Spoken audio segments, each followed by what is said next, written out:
পুরুষ মানুষ আমরা যারা আছে আমরা কিন্তু আসলে বোকা জাতি, জানেন।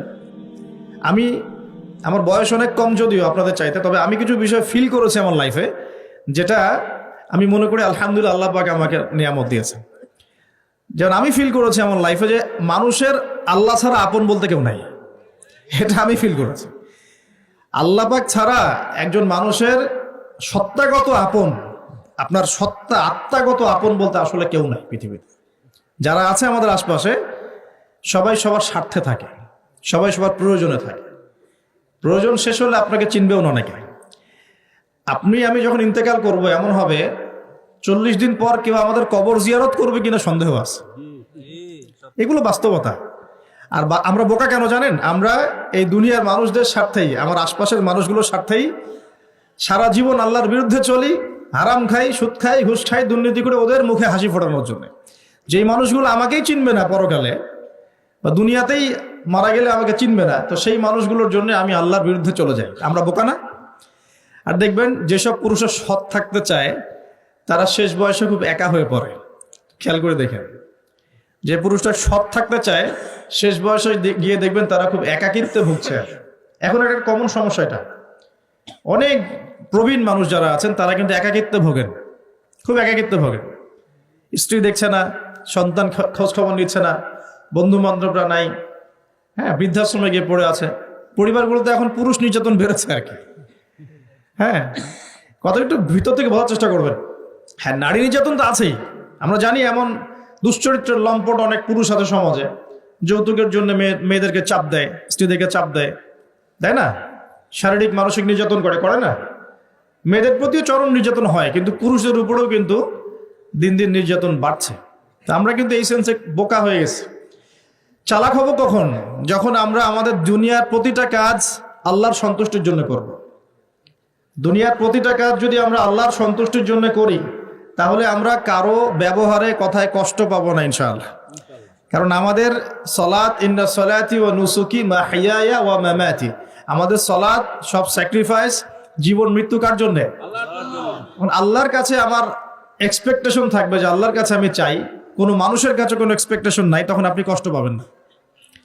জীবনে সুখে থাকার দ্য ফিলোসফি অফ হ্যাপিনেস হচ্ছে এটা।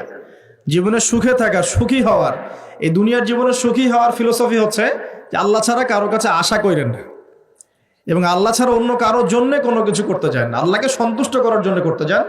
ইনশাআল্লাহ আল্লাহ পাক আপনাকে সবকিছুই দিবে ইনশাআল্লাহ। সম্মান, মর্যাদা, প্রতিপত্তি, মানুষের ভালোবাসা সবই পাবেন যদি আপনি আল্লাহর হয়ে যান। আমি একটু ভিতরে চলে আসছি আর কি, বাইরে আসি আবার, আসেন। তো এই যে কুরসির কথা বলছিলাম, আয়াতুল কুরসি কেন তেলাওয়াত করবেন? কারণ রাত্রেবেলা একজন মালাক বা ফেরেশতা আপনাকে পাহারা দিবে ইনশাআল্লাহ। আর পশ্চিমাদের দর্শন বলে দিলাম, ওরা কিন্তু এই অদৃশ্যের জগতে বিশ্বাস করে না। এই কারণে আমরা যারা অদৃশ্যের জগতে বিশ্বাস করি, আমাদেরকে এইসব সাম্প্রদায়িক শব্দ দিয়ে তারা সারা বিশ্বের বুকে আন্ডারএস্টিমেট করার চেষ্টা করেছে। এগুলো ধরতে হবে, এগুলা। সামনে আসেন। এখন কুরসির পরে কি আছে? এই কুরসির উপরে আছে একটা মহাসাগর। কি আছে? মহাসাগর। নাসা কি বলেছে এখন পর্যন্ত? এই জন্য আমরা কেউ বিশ্বাস করি না। কালকেই যদি দেখবেন নাসা বলে দেয় হ্যাঁ একটা মহাসাগরের সন্ধান পাওয়া গেছে, পৃথিবী থেকে লক্ষ কোটি আলোকবর্ষ দূরে, নাম দিয়ে দিল যে .FM0000mm2, একটা নাম দিয়ে দিল। ওরা তো এরকম নাম দেয় আর কি, তাই না? বাস তখন কিন্তু দেখবেন সারা বিশ্বের মানুষ চোখ বন্ধ করে বিশ্বাস করবে কি না?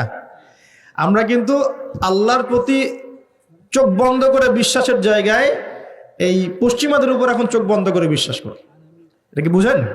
এটা কিন্তু শিরক হচ্ছে, এটাও শিরক হচ্ছে।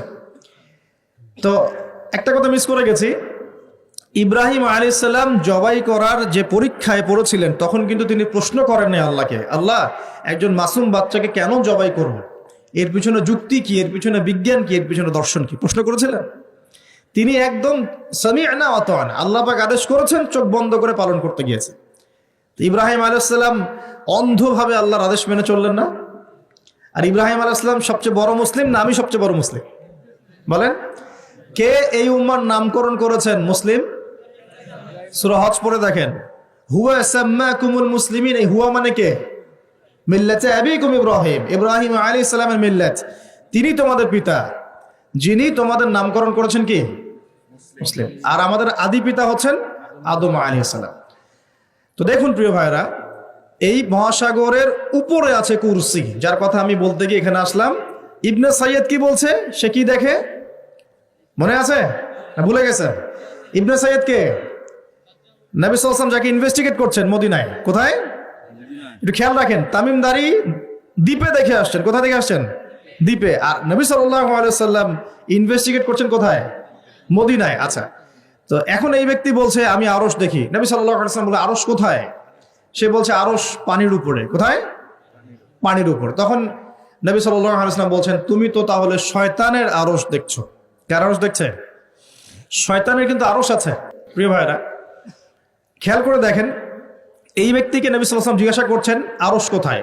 চলে আসি মূল আলোচনার দিকে। এখান থেকে আমরা আস্তে আস্তে আমাদের ফিনিশিং এর দিকে যাবো ইনশাআল্লাহ। আজকের এই টপিকের সাথে কিন্তু বর্তমান এই ফিফা ওয়ার্ল্ড কাপও রিলেটেড আছে। একটু ধৈর্য ধরে শুনবেন। আমি দাজ্জাল থেকে শুরু করেছি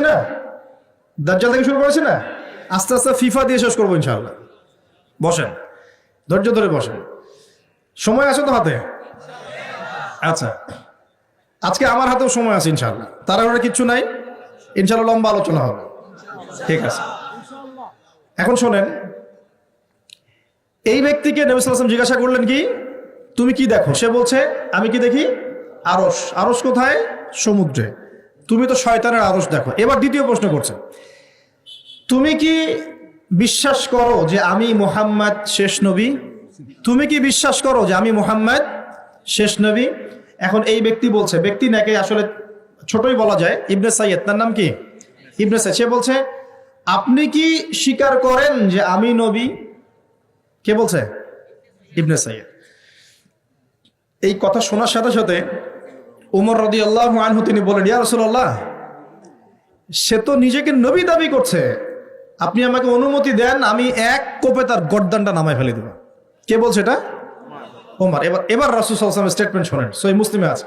এবার নবী সাল্লাল্লাহু আলাইহি ওয়াসাল্লাম বলছেন যে না ওমর দাঁড়াও, যদি সে সত্যি দাজ্জাল হয়ে থাকে, কথাটা শোনেন, যদি সে সত্যি দাজ্জাল হয়ে থাকে তুমি তাকে হত্যা করতে পারবে না, তাকে হত্যা করবে নবী ঈসা আলাইহিস সালাম। কে হত্যা করবে?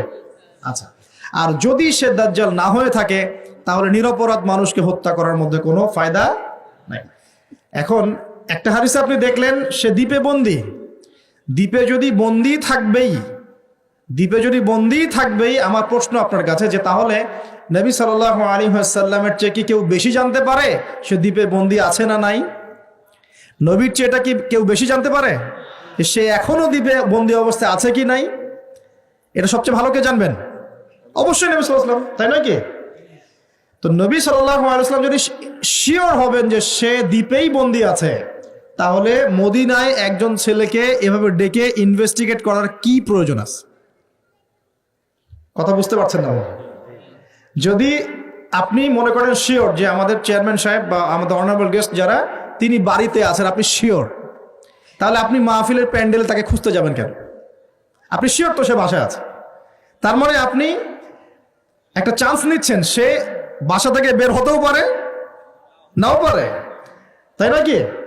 তার মানে আমরা একটা চান্স পাচ্ছি এখানে, দাজ্জাল নবী সাল্লাল্লাহু আলাইহি ওয়াসাল্লামের যুগেও রিলিজ হতেও পারে নাও পারে। এখন আমি সামনের দিকে আসছি, দেখুন তিনটা জায়গার কথা পাওয়া যায় হাদিসে। কটা জায়গা? তিনটা আমি পেয়েছি, এর চেয়েও বেশি যদি আরো কেউ গবেষণা করেন তাহলে পেতে পারেন, আমার জ্ঞানী সবকিছু নয়। আমি তিনটা জায়গার কথা পেয়েছি, নবী সাল্লাল্লাহু আলাইহি ওয়াসাল্লাম বলেছেন এই তিনটা জায়গা থেকে দাজ্জাল বের হবে। ঠিক আছে, একটা হচ্ছে খোরাসান। কি নাম? খোরাসান। খোরাসান মূলত ওই যে খাইবার পাখতুন থেকে শুরু করে আফগানিস্তান, ইরান, এই পুরো কন্টিনেন্টটাকেই আসলে খোরাসান বলা হয়। 2 নম্বর হচ্ছে ইস্পাহান। কি নাম? এই জায়গাটা কোথায়? এটা ইরানের মধ্যে। কোথায়? ইরানের মধ্যে। এবং হাদিসে এসেছে এই ইস্পাহানের প্রায় 70,000 ইহুদি। কত হাজার? 70,000 কি? হিন্দু ভাইয়ের কথা বলা হয়েছে? খ্রিস্টান ভাই? বুদ্ধিস্ট? কোন শব্দ বলা হয়েছে? ইহুদি। আচ্ছা, মনে রাখেন, শব্দটা মনে রাখেন। 70,000 ইহুদি মসিহুদ দাজ্জালের সাথে যোগ দিবে। তার দলে কি করবে? যোগ দিবে। আরো একটা শ্রেণী তার সাথে যোগ দিবে, সেটা হচ্ছে এক শ্রেণীর মহিলা। এক শ্রেণী কি? মহিলা। এই মহিলাগুলাকে বাড়ির পিতা বা স্বামী বা ভাই বাসায় বেঁধে রাখতেও পারবে না, বাঁধন ছিন্ন করে বেরিয়ে চলে যাবে। তো বাঁধন ছিন্ন করে বেরিয়ে যাওয়ার একটা দর্শন চালু হয়েছে না সমাজে? কথা কি বোঝেন কিছু? ফ্যামিনিস্ট রেভলিউশন বলে। কি বলে? ফ্যামিলিস্ট রেভলিউশন, মেয়েদেরকে আপনি আর ঘরে রাখতে পারছেন না এখন। কোন জায়গায় চলে গেছে আমি মানে বলতে লজ্জা পাচ্ছি, কিন্তু আপনাদেরকে বলি, কারণ আপনারা এই শহরের বাসিন্দা এবং এই শহরের ভবিষ্যৎ আপনার হাতে।